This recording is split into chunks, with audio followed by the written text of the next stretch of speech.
कि कल इंदिरा जी की पुण्यतिथि है। मुझे एक छोटी अपनी बात याद आई।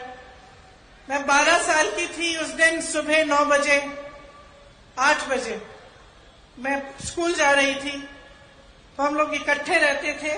दादी के पास गई। स्कूल में एक प्रतियोगिता थी, उसके लिए मैंने दादी का एक झोला रखती थी, मैंने उनका झोला मांगा। नाटक की प्रतियोगिता थी। झोला मांगा दादी से और उनको प्यार से ऐसे पकड़ के बाय बाय बोल के स्कूल चली गई। तकरीबन 2 घंटे बाद हमें स्कूल से लेने के लिए सुरक्षा कर्मी आ गए। गाड़ियों में रखा, बिठाया। काफी इतने सारे सुरक्षा कर्मी मैंने जीवन में नहीं देखे थे। अचानक हमें घर ले गए। हमें मालूम नहीं था, राहुल को और मुझे, कि क्या हुआ। मैं 12 साल की थी, वो 14 साल का था। घर आए, गाड़ी से उतरे तो जमीन पे खून के बड़े बड़े धब्बे थे। उस समय हमें मालूम नहीं था कि हमारी दादी का खून था, जो उस मिट्टी में मिल चुका था। अंदर गए, माता पिता नहीं थे। पिताजी दौरे पे थे, बंगाल गए हुए थे। माताजी दादी को लेकर अस्पताल गई हुई थी। जब अंदर गए और पता चला कि दादी की हत्या की गई है, तो एक अजीब सा भय, अजीब सा दुख मन में जागा और ऐसे लगा कि क्या अगले दिन सुबह हो भी सकती है कि हमारी दादी, जो सिर्फ हमारी दादी नहीं थी लेकिन एक महान शख्सियत थी, क्या उनको इस तरह से कोई खत्म भी कर सकता है, और इतनी हिंसा से। और अक्सर मैं सोचती हूं कि इतनी हिंसक घटना घटी हमारे साथ। हमारी दादी मां समान थी हमारे,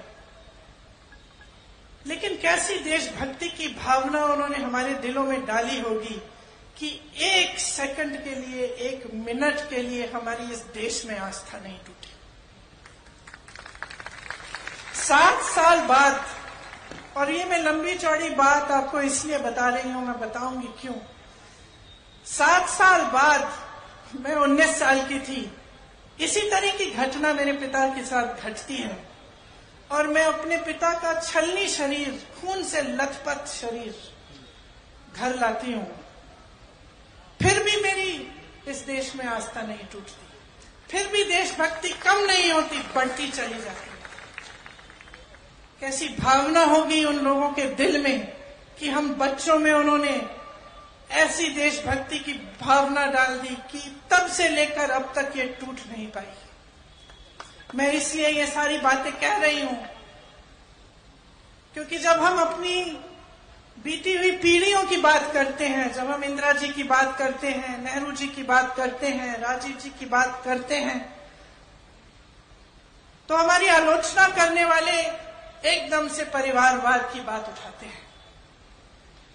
मैं आपसे ये कहना चाहती हूं कि ये परिवारवाद नहीं है, ये देश के प्रति एक भक्ति है जो टूट नहीं पा रही है।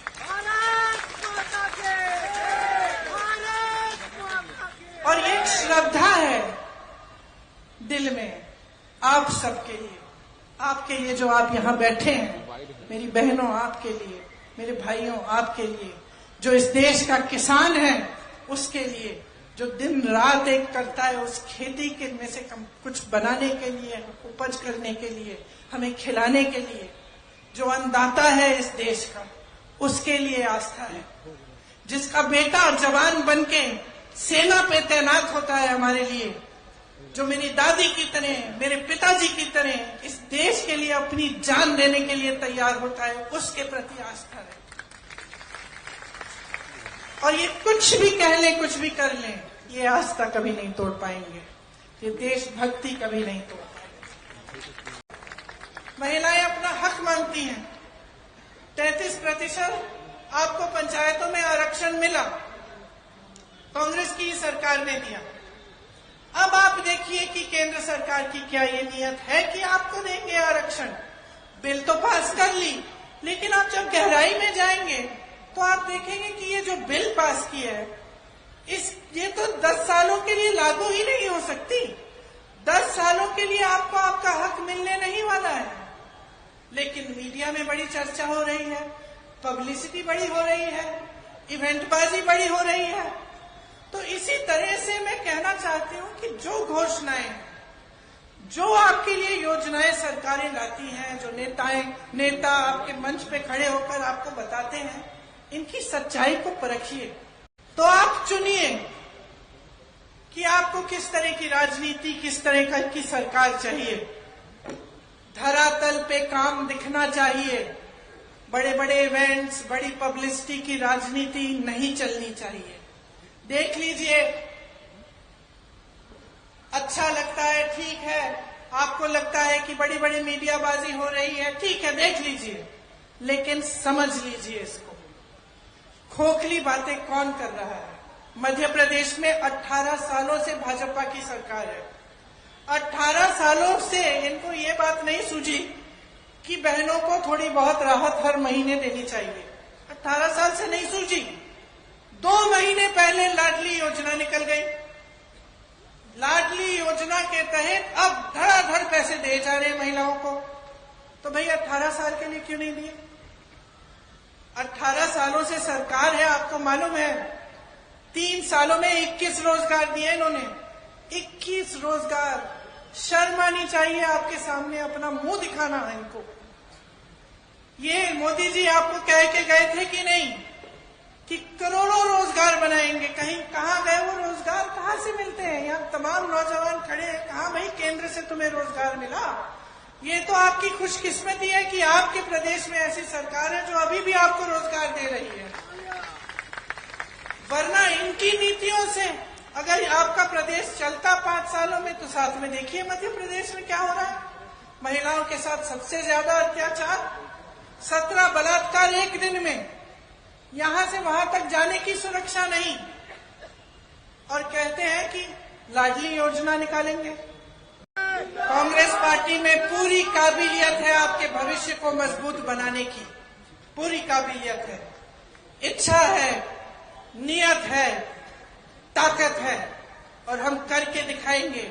और हमने यहाँ पे छत्तीसगढ़ में अपनी ताकत और अपनी नियत दिखाई है आपको।